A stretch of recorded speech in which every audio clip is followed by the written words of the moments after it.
Praise the lord. ప్రభువైన యేసుక్రీస్తు వారు ఈరోజు మనకు అందిస్తున్నటువంటి వాగ్దానం దానియేలు 3వ అధ్యాయం 17వ వచనం. దేవుడు అగ్నిగుండముల నుండి మమ్మను తప్పించి రక్షించుటకు సమర్థుడు. ఎవరైనా బంగారు విగ్రహానికి బొర్లగా పడి నమస్కరించకపోతే అతడు మండుచున్న కొలుములకి త్రోయబడతాడని నీవు చెప్పావు.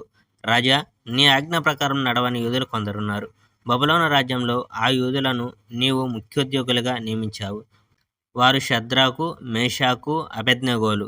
వారు నీ దేవులను పూజించరు. నీవు ప్రతిష్ఠించిన ఆ బంగారు విగ్రహానికి తలవంచి వారు పూజించలేదు. నెబుకద్నెజరు చాలా ఉగ్రుడయ్యాడు. అతడు షద్రకు, మేషాకు, అబేద్నెగోలను పిలిపించాడు. అందువలన వారిని అతని సమక్షమునకు తీసుకొని వచ్చారు. నెబుకద్నెజరు, మీరు నా దేవులను పూజించని మాట నిజమేనా? పైగా నేను ప్రతిష్ఠించిన బంగారు విగ్రహాలను పూజించని మాట కూడా నిజమేనా?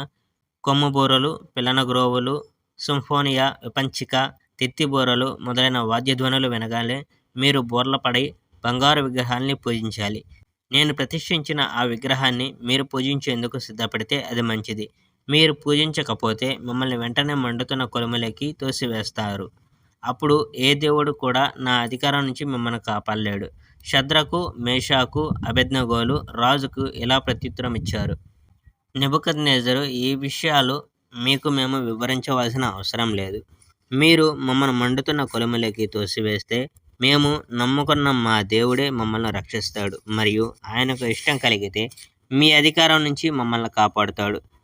దేవుడు కూడా మమ్మల్ని రక్షించిన పక్షంలో, రాజా, మేము నీ దేవులను కొలవమనే సంగతి నువ్వు తెలుసుకోవాలి. నీవు ప్రతిష్ఠించిన బంగారు విగ్రహాల్ని మేము పూజించము. అప్పుడు నెబుకద్నెజరు చాలా ఉగ్రుడయ్యాడు. షద్రకు, మేషాకు, అబేద్నెగోల వంక అతడు చాలా కోపంగా చూశాడు. మామూలు కంటే 7 రెట్లు కొలిమి వేడిగా ఉంచాలని అతడు ఆజ్ఞాపించాడు. తరువాత నెబుకద్నెజరు తన సైన్యంలోని మహాబలాఢ్యులైన కొందరికి షద్రకు, మేషాకు, అబేద్నెగోలను బంధించి వేడి కొలుములోకి తోసివేయమని ఆజ్ఞాపించాడు. అందువల్ల షద్రకు, మేషాకు, అబేద్నెగోలను బంధించి వారిని వేడి కొలుములోకి తోసివేశారు. వాళ్ళను మంటలో విసిరివేసినప్పుడు వారు తమ అంగీలు, పై వస్త్రాలు, తలపాగాలు మరియు ఇతర దుస్తులు ధరించారు. రాజు చాలా ఉగ్రుడై ఉండెను. అందువల్ల కొలిమిని త్వరగా చాలా వేడి చేశారు.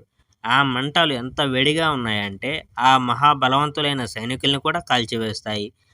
ఆ ముగ్గురిని మంటల్లో విసిరివేయడానికి మంట దగ్గరికి వెళ్ళిన సైనికులు ఆ మంటల చేత వెంటనే కాలి చచ్చారు.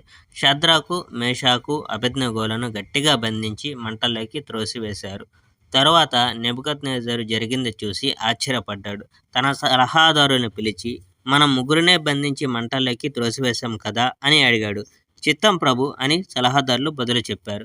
చూడండి, మంటల్లో 4 నడుస్తున్నట్టు నేను చూస్తున్నాను. వారు బంధింపబడినట్లుగా కానీ కాలిపోయినట్లుగా కానీ లేదు. 4వ వ్యక్తి దైవ కుమారులా కనిపిస్తున్నాడు అని రాజు అన్నాడు. తర్వాత నెబుకద్నెజరు వేడుకొలిమి వద్దకు వెళ్ళి, అత్యున్నతుడైన దేవుని సేవకులైన షద్రకు, మేషాకు, అబేద్నెగోలారా, బయటకు రండి అని పిలిచాడు. అప్పుడు షద్రకు, మేషాకు, అబేద్నెగోలు మంటల నుండి వెలుపలికి వచ్చారు. వారు వెలుపలికి రాగానే పాలనాధికారులు, ఉన్నతాధికారులు, రాజుగారి సలహాదారులు వారిని చుట్టుముట్టారు. షద్రకు, మేషాకు, అబేద్నెగోలని మంటలు కాల్చలేదని, వారి దేహాలు ఏమీ కాలిపోలేదని, వారు వెంట్రుకలు కాలిపోలేదని, వారి బట్టలు కాలిపోలేదని, వాళ్ళ మీద మంటల వాసనైనా లేదని వారు తెలుసుకున్నారు. Praise the Lord. May God bless our India.